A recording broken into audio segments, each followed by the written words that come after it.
Hey everybody, what is going on? I hope you guys are all doing well, and welcome to another tutorial video. In this video, I'm going to be explaining to you guys how you can find your wish list on Temu, so let's get right into it.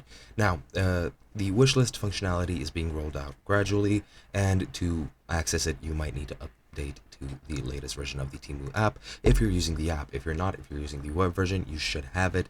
However, in my case, I, for some reason, cannot find it. Now, this some people report it's due to region locking. Some people report that two people in the same region have, one of them has the wish list, the other doesn't.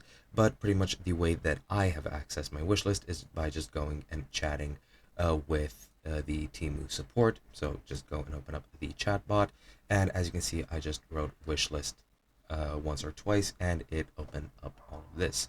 Now, as you can see, once it chats to you about the wish list, you'll be able to go ahead and click on go to my wish list, and that's going to open up a new page, which is going to open up your wish list. Now, I'm not sure why the wish list isn't available to other people, or it's not available to be clicked.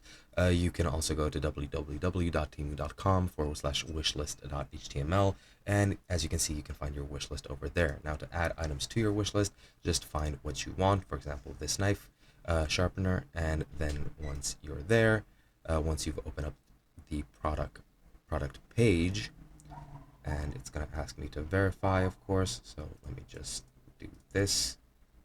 And for some reason the verification has failed, so food that appears most frequently, so the french fries. But yeah, once you enter the page for this, you should see a heart icon somewhere near the details of the product. In my case, for some reason, I cannot find it. Actually, yeah, there we go. You can just click save right over here. And once that's been saved to your wish list, you can then access your wish list through the previous method. And if I refresh this page, as you can see, now it is on my wish list, and the wish list icon has appeared over here to the left of my screen. And that is pretty much it. As you can see, the wish list also appears in this menu over here, and that's all you need to do. Hope you guys enjoyed, and I'll be seeing you guys in another video.